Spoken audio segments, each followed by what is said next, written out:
दोस्तों किसी भी बिजनेस को चलाने के लिए सफिशिएंट फंड या वर्किंग कैपिटल होना चाहिए, जिससे जो आपका बिजनेस स्टार्ट, रन और प्रॉपरली मैनेज हो सके। तो दोस्तों आइए हम इस वीडियो में देखते हैं कि प्राइवेट लिमिटेड कंपनी के पास फंड रेजिंग के क्या क्या ऑप्शन है। हमारे दूसरे वीडियो भी हैं जिसमें हमें बताया गया है कि कौन सा ऑप्शन आपके लिए बेटर है, लेकिन आज हम इस वीडियो में बात करेंगे आपके पास कौन कौन से अवेलेबल ऑप्शन है। इसके अलावा मैं आपका सजेशन भी चाहूंगा कि अगर मुझसे कोई ऑप्शन छूट रहा है तो आप उसको लिस्ट आउट करें और मुझे सजेस्ट करें कि ये ऑप्शन और भी हो सकते हैं प्राइवेट लिमिटेड कंपनी के लिए। तो आइए हम इस वीडियो को शुरू करते हैं।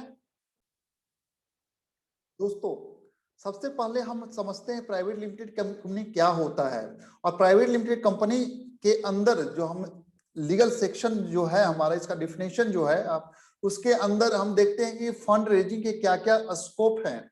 सबसे पहले प्राइवेट लिमिटेड कंपनी का जो डिफिनेशन है जो कंपनीज एक्ट के अंदर दिया गया है, इसमें कहा गया है कि प्राइवेट लिमिटेड कंपनी वो कंपनी होते हैं जो अपने आर्टिकल के द्वारा शेयर ट्रांसफिबिलिटी पर रिस्ट्रिक्शन लगाते हैं, और उसके जो maximum number of the member होते हैं 200 होते हैं एक्सेप्ट 1% कंपनी। इसके अलावा जो हमारे एम्प्लॉय हैं अगर वो मेंबर हैं या पास्ट एम्प्लॉय जो उसमें मेंबर थे वो इस 200 के जो मेंबर्स नंबर ऑफ मेंबर है उसमें काउंट नहीं होंगे। इसके अलावा जो सबसे इंपॉर्टेंट जो है प्रोविजन है under the private limited company, that is the invitation to the public to subscribe for any securities of the company. तो दोस्तों यहाँ पर प्रोविजन है, पब्लिक से आप पैसा नहीं रेज कर सकते हैं टू द सब्सक्रिप्शन।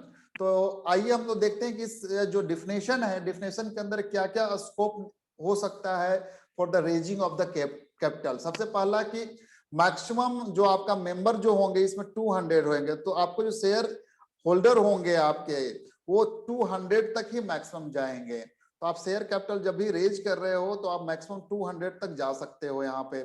इसमें 200 में आपका अगर एम्प्लॉय या पास्ट एम्प्लॉय थे जिसमें आपने शेयर उसको अलॉट किया, मेंबर था वो, तो वो कौन 200 में नहीं होंगे। तो ये अच्छा होता है कि कंपनी हम शुरू करते हैं तो एम्प्लॉय जो हमारे साथ लगे होते हैं तो उनको हम कंपनी के साथ अपना पार्ट बनाने के लिए उनको कैपिटल उनको इक्विटी शेयर्स दे देते हैं या फिर प्रेफरेंस शेयर देते हैं। तो इस तरह उनको इनकरेजमेंट मिलता है कंपनी के साथ रिटेन करने के लिए, तो उसको 200 में काउंट नहीं करते हैं।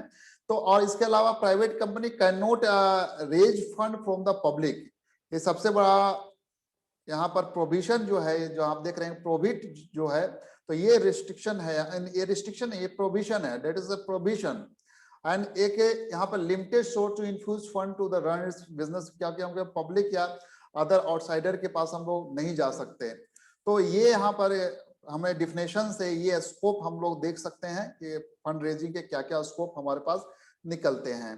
आइए दोस्तों हम लोग देखते हैं इन डिटेल में कि क्या क्या हमारे पास फंड रेजिंग ऑप्शन है। आप देख रहे होंगे जैसा कि स्लाइड पे आप जो कैपिटल रेज कर सकते हैं, इसमें further issue of the capital, जिसमें आपको 3 चीजें दिख रहे होगी, right issue, implies stock option plan, private placement और प्रेफरेंशियल अलॉटमेंट।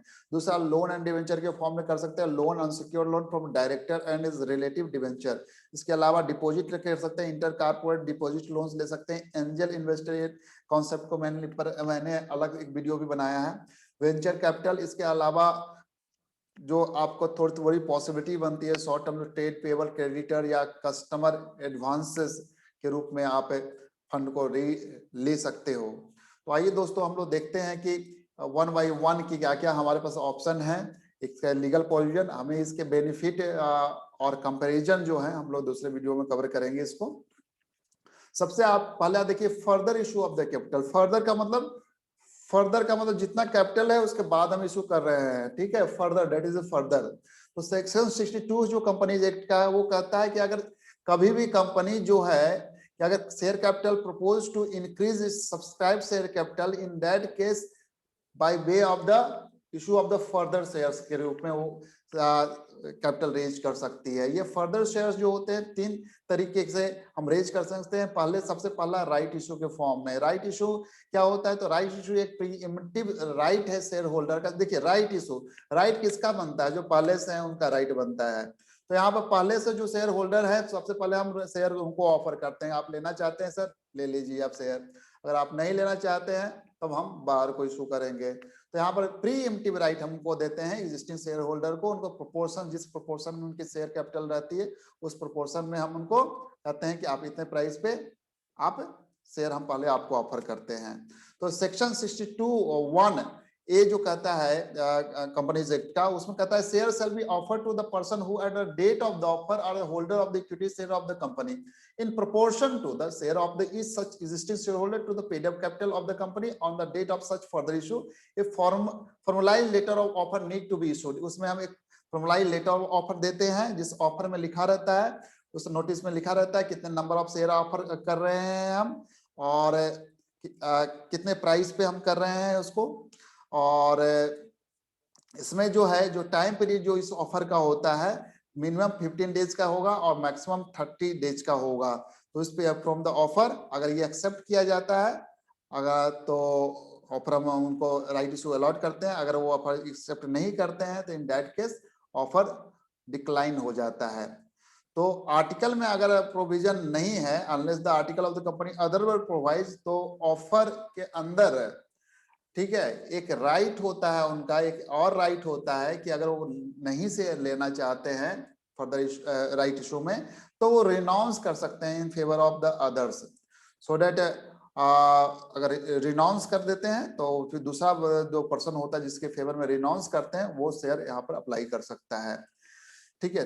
एंड थर्ड ये जो स्पेसिफाइड पीरियड जो होता है हमारा 15 डे, मिनिमम 15 और मैक्सिमम 30 डेज, ये पीरियड जब एक्सपायर हो जाता है अब तो उसके बाद जो बोर्ड के पास होता है, ये बोर्ड के पास पावर होता है, अगर मान लीजिए शेयर आपने एक्सेप्ट नहीं किया, इन दैट केस बोर्ड में dispose of them in such manner which is not disadvantageous to the shareholder in the company. तो उस केस में बोर्ड के पास ये पावर होता है उसको डिस्पोज करने का कि इस, ठीक है, तो चाहे वो शेयर होल्डर या कंपनी के बेनिफिट में हो या ना हो तो बोर्ड के पास पावर चला जाता है। तो ये राइट इशू थे, इसके डिटेल में जो हम लोग प्रोसीजर वीडियो बनाएंगे कैसे राइट इशू करेंगे, क्या क्या स्टेप्स लेंगे, उसके बारे में हम प्रोसीजर वीडियो बनाएंगे। Further issue of the capital in the form of the employees stock option plan. देखिए एम्प्लॉइज स्टॉक ऑप्शन प्लान मतलब एम्प्लॉय को हम शेयर दे रहे हैं, तो एम्प्लॉय ये private company under section 62(1)(b of the Companies Act, इसमें कहती है raise fund by the issuing share to the employees under a scheme of the employees stock option. उसके लिए एक स्कीम होता है subject to the special resolution pass by the company and subject to such condition as may be prescribed. ठीक है, तो employees stock option देते हैं एम्प्लॉय को। Issue of the ESOP is meant to benefit both employee and employer in which employee primarily क्या करते हैं invest करते हैं stock of the company. A company is which employee is working gives an opportunity to that employee to buy a prefixed number of the share of the company at a price which is lower than the market value and vest it after certain number of the year known as the option period. तो option period के बाद उनके उसमें share waste हो जाते हैं। तो ये थे एम्प्लॉइज स्टॉक ऑप्शन प्लान। इसके अलावा हम देखते हैं private placement of preferential allotment. देखिए हमने पहले सबसे पहला ऑफर अब ना इनसाइडर को दिया, पहले जो शेयर होल्डर उनको दिया, उसके बाद अब एम्प्लॉइज को दे रहे हैं। अब हम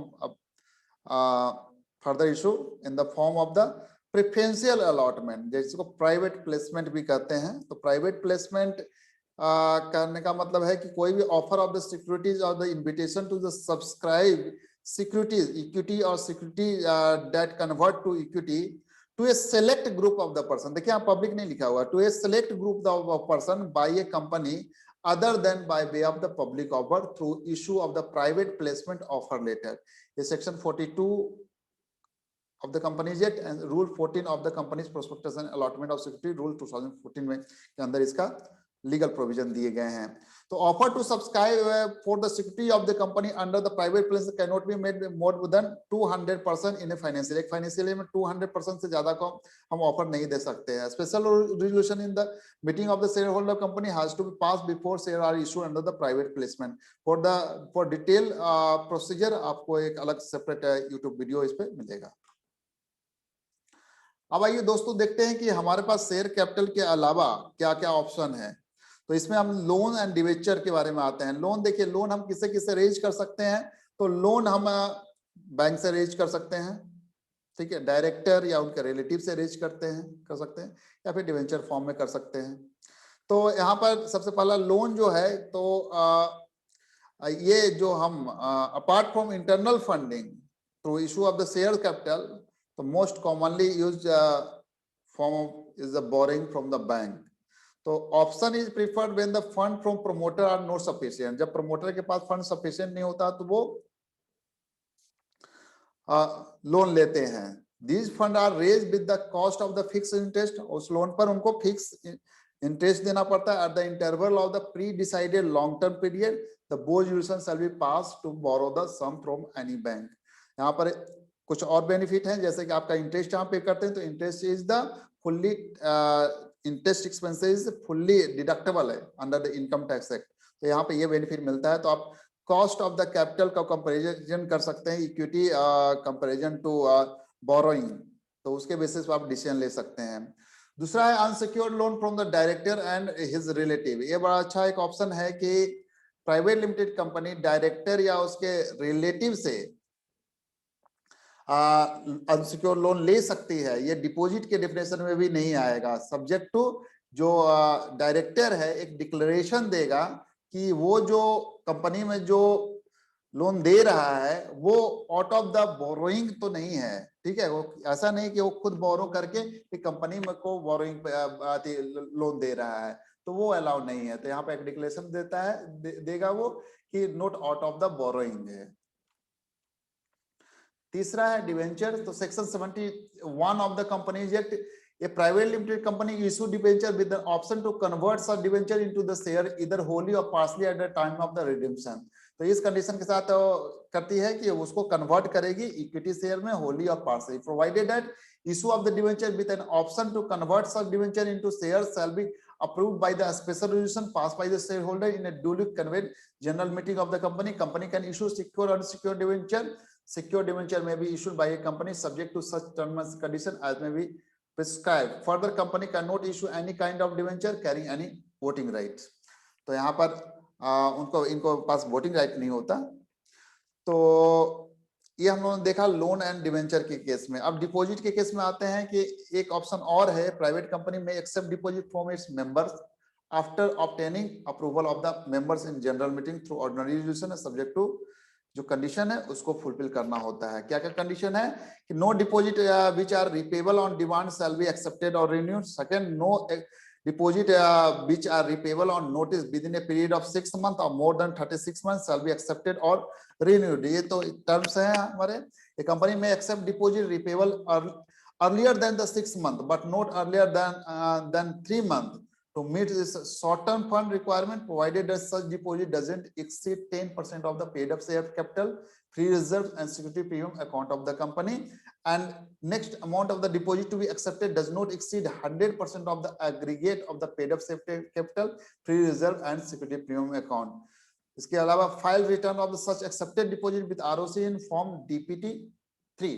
तो ये डिपॉजिट के लिए थे रूल है, जो अगर डिपॉजिट रेज करती है मेंबर से तो इस केस में ये डिपॉजिट के रूल्स को फॉलो करना पड़ेगा। नेक्स्ट है inter corporate deposit. Inter corporate deposit means any deposit और loan received by one company from another company.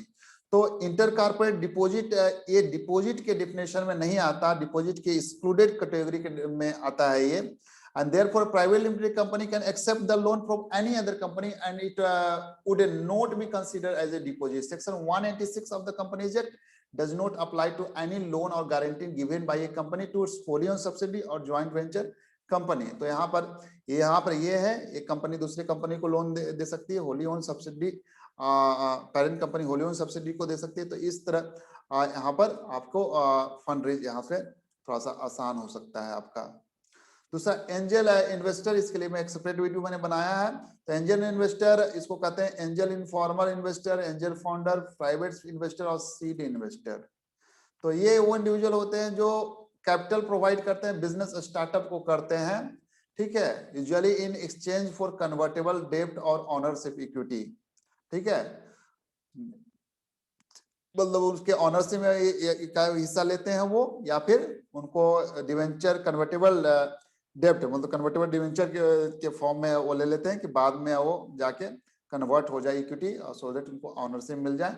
Angel investor usually give support to the startup at the initial moment, शुरू में वो support करते हैं जहां पर risk of the startup are failing are relatively high, जहां पर रिस्क उनके बहुत ज्यादा होते हैं कि स्टार्टअप सक्सेस हो पाएगा या नहीं हो पाएगा, या अनिश्चितता अनसर्टेनिटी रहती है, तो वहां पर उस पॉइंट पे वो इन्वेस्ट करते हैं। And when most investor are not prepare to back them, ठीक है। तो चूंकि रिस्क ज्यादा लेते हैं तो इसलिए वो हिस्सा भी लेते हैं, उसमें कंट्रोल भी लेते हैं। इसके लिए इनकम टैक्स के अंदर उनको टैक्स बेनिफिट भी है। कोई कंपनी अगर एंजल इन्वेस्टर से अगर कैपिटल रेज करती है एट द प्रीमियम, तो प्रीमियम अमाउंट आपका इनकम कंसीडर नहीं किया जाएगा। उसको इनकम टैक्स एक्ट के अंदर भी छूट दिया गया स्टार्टअप कंपनी के लिए। उसके लिए मैं एक सेपरेट वीडियो बनाया है जिसका लिंक मैं डिस्क्रिप्शन बॉक्स में दे दूंगा यहाँ पे। नेक्स्ट है वेंचर कैपिटल। तो एक और तरीका है कि वेंचर कैपिटलिस्ट से पैसा उठाया जाए। तो वेंचर कैपिटलिस्ट वो बंदा होता है जो बिजनेस में इन्वेस्टमेंट करता है जब बिजनेस स्टार्टअप स्टेज पे होता है। इस विश्वास के साथ करता है कि वेंचर प्रॉफिटेबल बनेगा, प्रॉफिटेबल फॉर्म में आएगा। तो venture capitalist offer money in exchange for the equity in the form the company of the share, उसमें अपना इक्विटी स्टेक लेता है। So when the company begin to make money, जब वो पैसा कमाना शुरू करेगा तो in that case venture capital also earns money. तो दोस्तों ये ऑप्शन थे। इसके अलावा मैंने कुछ अदर ऑप्शन लिए हैं जैसे कि ट्रेड पेवर है क्रेडिटर्स। इसके लिए अगर कोई आप टाइम पीरियड लेते हैं कि मान लीजिए आपसे मतलब मैंने सप्लाई लिया, तो इन दैट केस अगर मैं 30 डेज 45 डेज 60 डेज इस तरह का अगर मैं क्रेडिट पीरियड अगर मुझे अवेलेबल हो जाता है तो वो आपके लिए एक अच्छा ऑप्शन है कि अगर नेगोशिएट कर सकते हैं।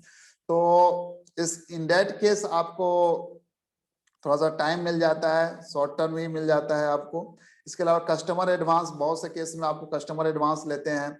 जैसे कि आप रियल एस्टेट में अपार्टमेंट वगैरह में आप तो कस्टमर एडवांस बहुत अच्छा मेजर फंडिंग पार्ट है कि आप कस्टमर से पहले एडवांस ले लेते हो, ठीक है, उससे उससे शुरू कर देते हो काम। तो ये फाइनेंस का बड़ा अच्छा एक मतलब ऑप्शन है बहुत से इंडस्ट्री में, ये काफी प्रचलन में भी है। दोस्तों thank you so much for watching this video. इसके अलावा मैं आपसे रिक्वेस्ट करूंगा कि इसके अलावा अगर कोई और लिस्ट मतलब प्राइवेट लिमिटेड कंपनी को कोई और फंड रेजिंग ऑप्शन है तो कृपया मुझे डिस्क्रिप्शन ये कमेंट्स बॉक्स में उसको बताएं, या फिर मेरे मेल या नंबर में दिया हो तो कोई और ऑप्शन आप सजेस्ट कर सकते हैं। Most welcome. Thank you so much for watching this video.